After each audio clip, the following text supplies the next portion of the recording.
오늘 저는 출애굽기 17장 말씀을 중심으로 협력자라는 제목으로 함께 은혜를 나누고자 합니다.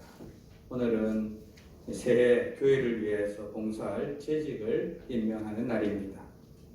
재직이란 말은 조금 어려운 말이죠. 그렇죠? 재직이라는 여러분 어떤 이 한문으로 되어 있기 때문에 우리에게 어떤 다가오는 게 별로 없습니다. 근데 이 국어 사전을 찾아보니까 재직이란 의미는 여러 직책이라 이런 뜻으로 되어 있습니다. 즉 어떤 모임이나 교회나 이런 곳에서 여러 가지 사역을 위해서 세우는 직임인 것입니다. 여러분 흔히 교회를 우리 몸에다가 많이 비유합니다. 고린도전서라든가 성경 곳곳에 보면은 몸을 교회를 몸에다 비유하는데 여러분 우리 몸은 여러 지체로 되어 있습니다. 그 지체들이 각각의 역할이 있습니다. 여러분 손은 손의 역할이 있고요. 발은 발의 역할이 있고 입은 입의 역할이 있고 눈은 눈의 역할이 있습니다. 각자의 소임이 있고 각자의 기능을 발휘할 때에 그 사람이 몸이 정상적으로 움직이고 돌아가는 것입니다. 만약에 어느 한 곳이라도 문제가 생기면은 몸 전체가 고통을 받고 다른 기능들이 다른 몸이 그 사람의 그 부족한 부분을 메우게 되어지고 이렇게 해서 이제 몸이 이제 어떻게 보면 비정상적으로 움직이게 되는 것이죠. 또 몸의 어느 한 곳이라도 문제가 생기면은 그 부분만 아픈 것이 아니라 물론 그 부분이 더 아프죠. 몸 전체가 함께 고통받는 것을 알 수가 있습니다. 그런데 우리 몸도 유기적입니다. 그죠? 몸도 유기적입니다. 저는 지금 말을 하지만 머리에는 생각을 하고 손과 발은 이렇게 함께 움직이고 발은 이렇게 버텨주고 있을 때에 이렇게 예배가 진행되어지는 것과 같은 이치입니다. 어쩌면 지난 1년은 참 우리 모든 여러분의 생활뿐 아니라 우리 예배 생활도 굉장히 고통스러웠습니다. 모든 활동이 다 중단되고 식사도 못하게 되고 겨우 이 예배를 통하여서 그냥 숨만 쉴 정도의 그런 시간이었습니다. 그런 어려운 환경에서도 자신에게 주어진 직임을 최선을 다해 감당해 주신 재직들에게 감사를 드립니다. 이제 우리는 새로운 한 해를 준비해야 됩니다. 아마 내년에는 지금 여러 가지 좋은 그런 뉴스거리들이 계속 우리에게 다가오는 걸로 봐서 새해는 올해보다는 훨씬 좋아질 거라고 생각합니다. 이제 백신이 개발되어서 아마 4월부터는 접종한다는 이런 소식이 들립니다. 그래서 오늘은 이제 우리가 재직으로 임명받은 자들로서 또 이 직분을 통해서 내가 어떻게 하나님 몸된 교회를 세우는데 함께 힘을 모을까 하는 것을 함께 생각해보는 시간을 갖기를 원합니다. 지금 이스라엘 백성들은 애굽에서 탈출해서 가나안 땅을 향해 가는 그 광야의 여정 가운데 있었습니다. 여러분 애굽을 탈출해서 얼마나 그들은 400여 년 동안 종살이하던 그곳을 탈출해서 얼마나 기분 좋았습니까? 그렇다고 해서 문제가 하루아침에 다 없어진 것은 아닙니다. 광야 길을 걷는 그들에게 온갖 문제들이 다 기다리고 있었습니다. 그 내용이 출애굽기 그 다음에 민수기 이런 데 보면은 다 일어나고 있는데 때로는 물 때문에 물이 없어서 그들이 고생하기도 하고 양식이 떨어져서 고생하기도 하고 여러 가지 많은 어려움을 당했습니다. 여러분 이런 것은요 우리 믿음의 사람들이 사단 마귀의 종되었고 거기서 노예 생활하던 그 자리에서 하나님의 은혜로 우리가 구원을 받았지만 우리 인생을 살아가는 가운데 여전히 수많은 인생의 문제들이 우리를 괴롭히는 것과 똑같은 원리인 것입니다. 여러분 우리가 교회 생활한다고 해서 문제가 없습니까? 교회도 많은 문제가 있을 수 있습니다. 우리가 고린도전서를 오래 살펴봤지만 그 교회도 수많은 문제들이 있었던 것을 알 수 있고 그런 문제들이 우리에게도 일어나지 말라는 보장은 없는 것입니다. 그런데 문제는 어디에나 어느 곳에서나 있습니다.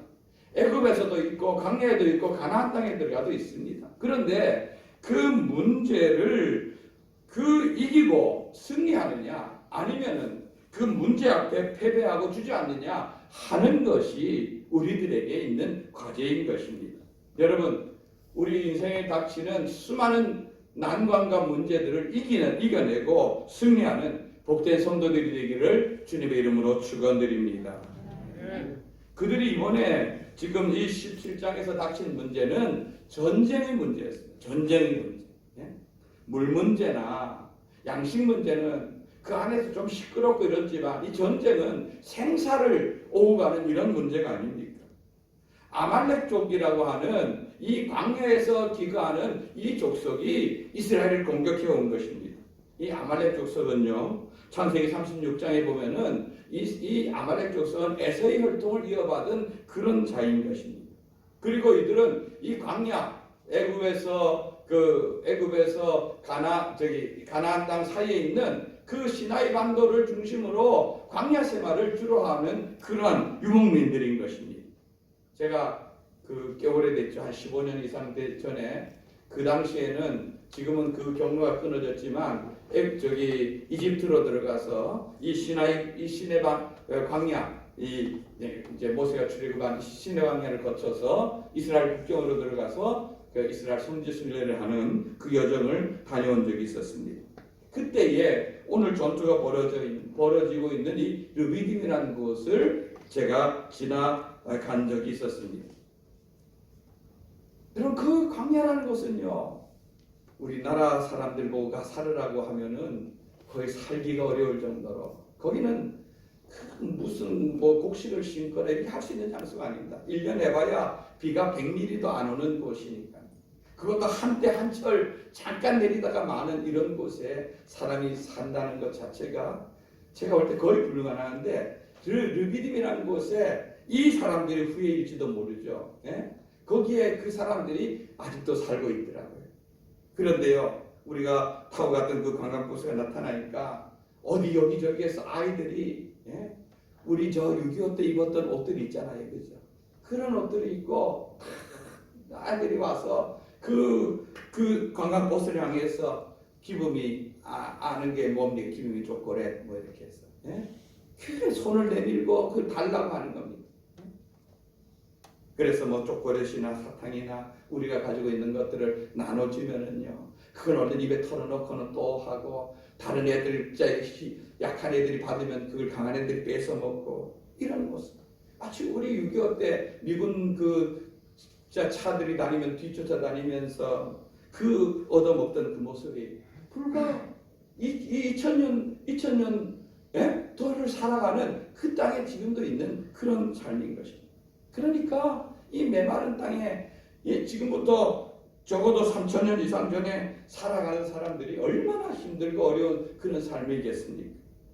그러니까 겨우 그들은 양이나 이런 짐승들을 먹이면서 그에서 나는 조그만 양식을 가지고 겨우겨우 살아가는, 그러니까 그들이 부족한 것이 많으니까 그들이 그 부족한 것을 메우기 위해서 하는 일이 뭐냐 하면은 약탈하는 것입니다. 약탈. 그 당시 애국과 그 이스라엘 지나서 저기 이제 아라비아 이쪽으로 연결되어 있는 왕의 대로라고 해서 무역로가 있었습니다. 그러니까 이 무역로를 따라서 많은 사람들이 오가는 장사꾼들을 약탈해서 거기에서 자기들이 필요한 것을 채우고 금은 보석을 빼서 팔아서 쓰고 이렇게 하는 것이 이들이 일상적인 생활이었어요.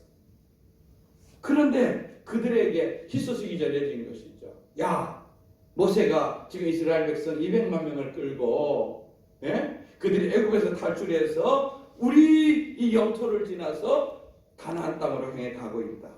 그리고 이스라엘 백성이 나올 때 여러분, 하나님께서 애굽에 10가지 재앙을 그들에게 내렸습니다. 그러니까 마지막에 이스라엘 애굽 사람들이 당신들 제발 우리 좀 떠나주세요 하고 길가에 나와서 떠나가는 이스라엘 백성들에게 자기들이 갖고 있던 금이나 은이나 폐물이나 여러 가지 좋은 것들을 다 나눠줬습니다. 여러분, 그러니까 이 소문이, 이 발없는 소문이 이들에게도 들려서, 야, 이스라엘 백성들이 오는데 그들이 애굽에 있는 그 모든 폐물들과 보물들을 다 가지고 온다 하더라. 이 소식이 그들에게 들리니까 얼마나 솔깃하고 기대가 되는 그런 일이었습니다. 그런데 사실 이스라엘은 200만 명이나 되는 적지 않은 사람들이죠. 그런데 이들은 아주 작은 그런 적은 민족이지만 굉장히 공격적이고 호전적인 이 사람들이 어떻게 했냐면은 신명기 25장 17절 18절을 보면 이렇게 기록되어 있습니다. 읽어봅니다. 시작. 너희는 애굽에서 나오는 길에 아말렉이 내게 행한 일을 기억하라. 곧 그들이 너를 길에서 만나 내가 피곤할 때 내 뒤에 떨어진 약한 자들을 쳤고 하나님을 두려워하지 아니하였느니라. 아멘. 이 아말렉이 어떻게 했다고요? 기습 공격을 했다. 어떤 자들을? 여러분 200만 명이나 되는 사람들이 지금 이스라엘 백성들은 한 2달여를 여행을 하고 있습니다. 그러니까 지치는 사람들도 있었고 나이 든 사람도 있었고 병든 사람도 있었고 원래 몸이 약한 사람도 있었고 이러니까 그런 사람들은 자연스럽게 무리 위에 뒤에 처지게 되어 있는 겁니다. 그런데 이 아말렉 사람들이 마치 이 아프리카의 하이에나 있죠. 하이에나. 예? 여러분 하이에나가 그렇게 강한 동물은 아니지만 사자가 어떤 음식을 어떤 짐승을 잡아놓고 먹고 이러면은 하이에나 때가 덜겨들어서 어떻게든 사자로부터 그것을 빼앗아 자기들이 양식을 삼는 것처럼 이 아말렉이 그렇게 뒤에 약하고 병들고 이런 사람들을 공격해서 그들을 기습 공격해서 약탈해 간 것입니다. 약탈해 가는 그냥 가겠습니까? 사람들도 다치기도 하고 죽기도 하고 이렇게 되겠죠. 근데 문제는 이 아말렉 문제를 해결하지 않고서는 앞으로 이 광야의 길을 가는 데는 계속해서 이 사람들이 따라다니면서 기습 공격을 하고 뺏어가고 사람을 죽이고 약탈할 것은 뻔한 일인 것입니다. 그래서 이들은 이 아말렉이라는 이 족속을 우리가 반드시 이기고 가야 된다. 이 문제를 해결하고 가야 된다. 그렇게 한 것입니다. 그런데요, 이스라엘 백성들은 불과 2달 전만 해도 애굽에서 종살이하던 노예 생활하던 그런 자들입니다. 지금 이 아말렉과의 전투는 그들이 처음 겪는 그런 전투인 것입니다. 여러분 이런 어려운 상황 속에서 지금 이스라엘 백성들이 있는 것입니다.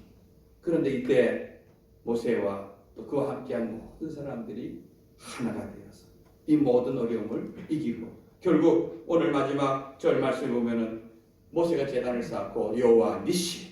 여러분 여호와 니시는 무슨 뜻입니까? 여호와는 나의 깃발이다. 이 무슨 깃발입니까? 승리의 깃발인 줄 믿습니다.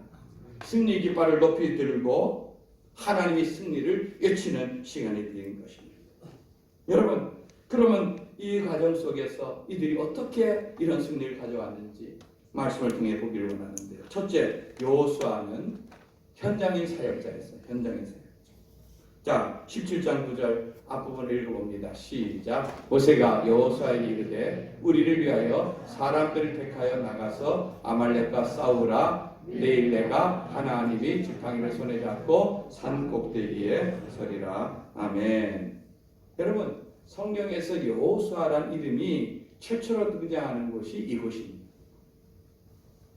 아마 이때 우리가 짐작하건대 젊은 이 청년 여호수아는 젊은 사람들 속에서 어떤 젊은 지도자로서 인정받고 있었던 것으로 보이는 것입니다. 그런데 모세가 그에게 이 여호수아에게 내일 싸울 사람들을 선발하여서 데리고 나가서 전쟁터로 나가라 이렇게 한 겁니다. 여러분 여호수아가 그 무리에 대해서는 인정받는 젊은 지도였을지는 몰라도 불과 2달까지만 해도 이들은 애굽에서 노예 생활하던 자예요. 노예가 뭡니까 여러분? 시키는 대로 일하고 주는 대로 먹고 하는 게 노예입니다. 이들은 무슨 군사훈련을 한 것도 아닙니다. 여러분 18장에 가보면은 모세가 18장에 가보면은 장인의 방문을 받으면서 그때서야 천부장, 백부장, 50부장이 돼서 이스라엘을 조직합니다. 그러니까 17장에서는 아직 이스라엘이 어떤 조직도 군대도 제대로 된 체계도 갖추고 있지 않은 이런 때인 겁니다. 그냥 모세의 이 일방적인 리더십에 의해서 모든 백성들이 그냥 따라오는 겁니다. 그러니까 나이 든 사람, 병든 사람 뒤에 쳐줄 수밖에 없었고 그들 어떻게 돌봐야 될지 보호해야 될지 이것도 전혀 없는 이런 상태에 있는데 모세가 여호수아에게 너가 사람들 선발해서 나가 현장에 나가 싸우라고 명령하는 겁니다. 사실 지금 이스라엘 이 백성들 가운데서 그래도 좀 무수엘에 대해서 알고 싸움의 선두에 서서 지휘할 수 있는 사람은 어쩌면 모세가 더 적합한 자였습니다. 왜냐하면 우리가 아는 대로 모세는 애굽의 왕자로서 궁중에서 자란 사람이 아닙니까? 그리고 그가 왕자로서 그 훈련을 받으면서 아마 어떤 무예라든가 공부도 했지만 무예라든가 많은 것들을 그는 거기에서 익히며 자라난 엘리트 출신 아닙니까? 그가 40세에 나가서 애굽 사람 한 사람을 한 방에 쳐서 죽일 만큼 물론 젊은 때의 그였지만 그는 그런 힘과 능력이 있던 자였습니다. 비록 나이가 지금 80세가 되었지만 모세는 여전히 그러한 학문과 무예나 모든 면에서 전술이나 모든 면에서는 아마 어느 누구보다도 이 가운데 제일 앞섰을 것입니다. 아직 그런데 아무 싸움의 현장에는 젊은 청년 여호수아를 우선으로 해서 내보냅니다. 아무 조직도 안 되어 있고 무기도 변변치 않고 노예였던 이들이 나가 싸운다는 것은 굉장히 어려워 보이는 것입니다. 그 반면에 아말렉 족속은요, 이 사람들 동해 번쩍 서해 번쩍 그리고 굉장히 호전적이고 이 지역에 대해서 너무나 익숙한 그런 자들인 것입니다. 무장된 자들인 것입니다. 그러니까 사람은 많을지 몰라도 이스라엘 사람들은 전체적인 전력 면에서 이스라엘 백성들이 밀리는 그런 싸움이죠. 그러나 누군가가 나가서 이 사람들과 더불어 싸워야지만 백성들을 지켜낼 수가 있고 누군가가 이들을 이겨내야지만 그들은 더 이상 이 어려움을 당하지 않고 약속의 땅을 향해 전진해 갈 수가 있는 겁니다. 이러한 모세의 명령을 받은 여호수아의 모습을 10절에 보면 이렇게 기록하고 있습니다. 10절 보십시오. 여호수아가 모세의 말대로 행하여 즉 모세의 명령이 떨어지자 여호수아는 군말 없이 토를 달지 아니하고 핑계하지 아니하고 아이고 나는 전쟁을 한 번도 안 해봤습니다. 내가 이런 일을 어떻게 합니까? 이렇게 하지 아니하고 말 그대로 순종했다는 것입니다. 말 그대로 순종했다는 것입니다. 여러분 어쩌면 오늘날 우리 교회에서의 집사님들의 역할은 이 여호수아와 같이 싸움의 현장에 나가는 것입니다. 사도행전에 보면은 사도들이 예루살렘에서 교회가 커지자 사도들 12사도만으로서 그 모든 교회들과 성도들을 돌보기가 버거웠습니다. 그 당시 교회는 이렇게 수천 명이 모여도 있는 공동의 자리가 있는 것이 아니고 100명, 50명 단위로 나뉘어져서 집집에 모이고 있는 이런 때이니까 여러분 사도레바 12명이서 그 모든 성도들을 돌본다는 것은 심히 어렵고 거기다가 말씀을 전하고 기도하고 거기다 구제까지 하기에 너무 벅차니까 사역에 빵꾸가 나고 구멍이 나고 원망이 들어오기 시작했습니다. 그때 사도들은요, 야 우리가 좀 더 열심히 일하자, 우리가 좀 더 정말 좀 세분해서 일하자 이렇게 하지 아니하고 야 우리가 정말 놓치지 말아야 될 것, 우리가 해야 될 것 뭡니까? 기도하는 사역과 말씀 전하는 사역을 우리가 전념할 테니 이 구제하는 일과 재정관리하는 일과 이 모든 일을 위해서 따로 사람을 세워라. 너희들이 뽑아 세워달라. 그렇게 해서 세운 것이 7명의 집사님. 지금 집사 직분이 처음 시작인 것을 알 수가 있습니다.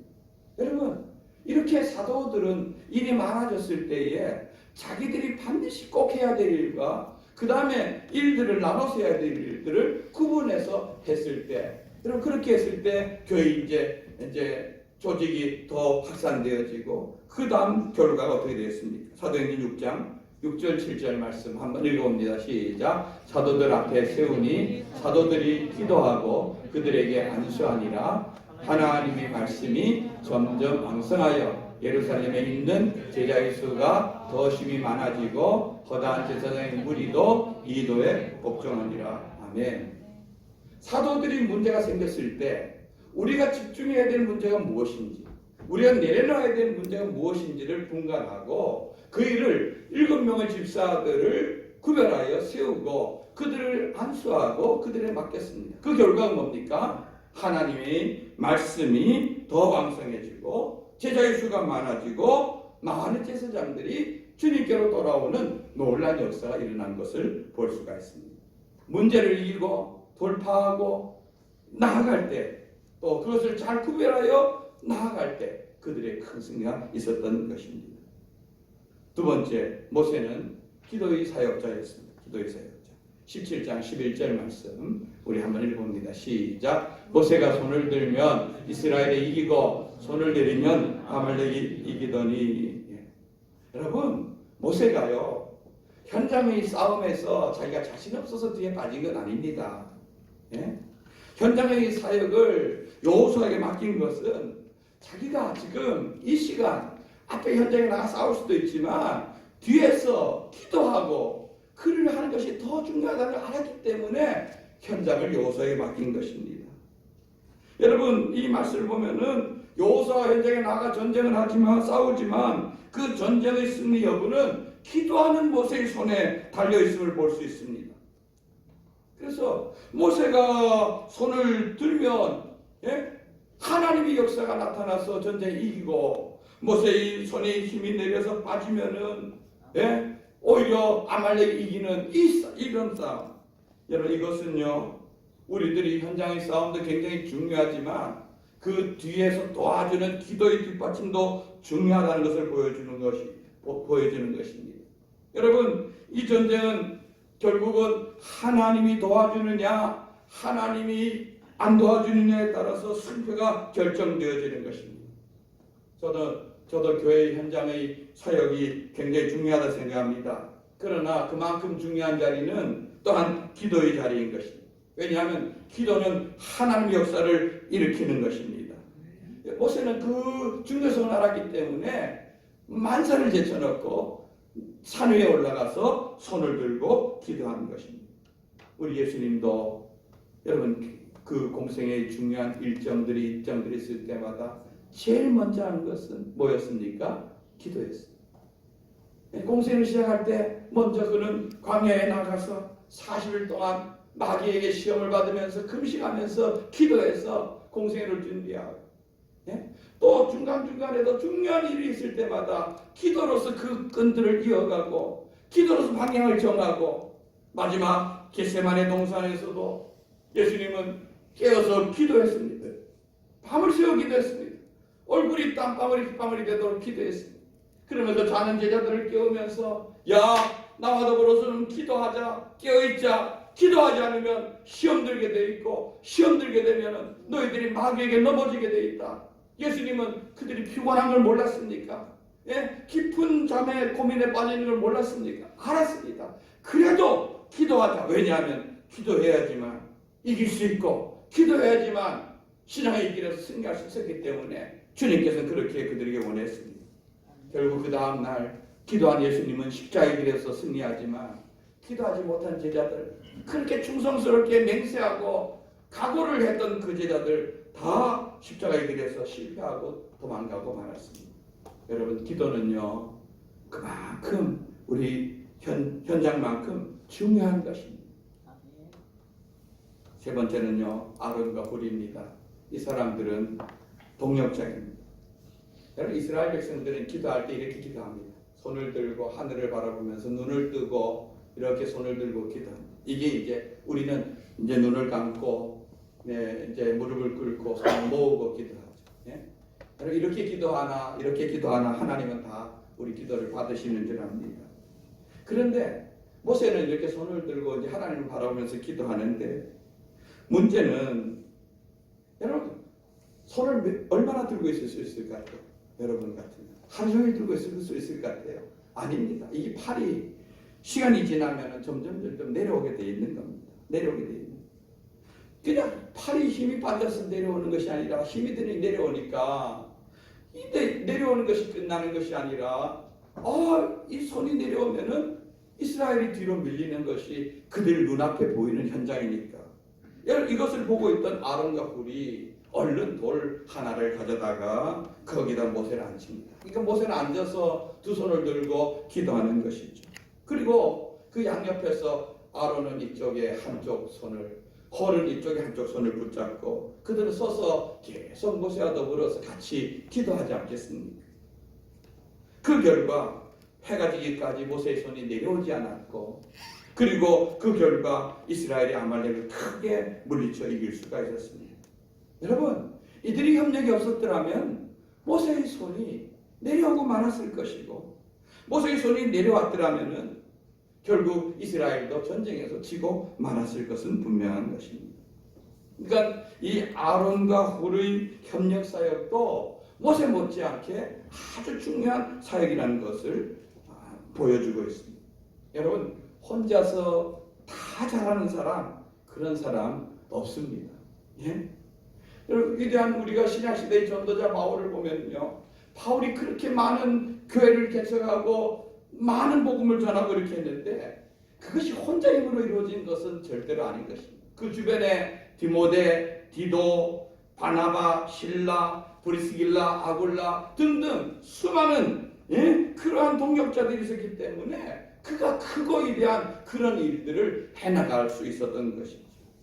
여러분, 하나님께서는요, 나 혼자가 아닌 우리가 모두가 협력하여서 동력하여서 하나님이 나라를 함께 세워가기를 원하는 것입니다. 그런 의미에서 저와 여러분들은 이 시대에 이 교회를 통해서 함께 부름받은 동역자인 줄 믿습니다.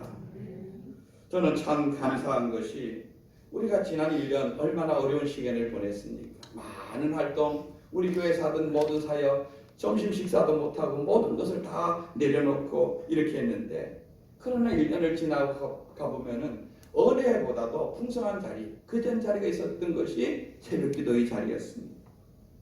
여러분, 새벽기도의 시간에 그래도 많은 성도들이 나와서, 아니 다른 해보다 더 많은 성도들이 나와서 이런 어려운 상황 속에서 교회를 위해서 기도하는 그런 동역자들의 기도 속에서 하나님의 교회는 결코 아무리 흔들고 어려워도 세상이 요동쳐도 하나님 나라의 경국에 세워져 가는구나.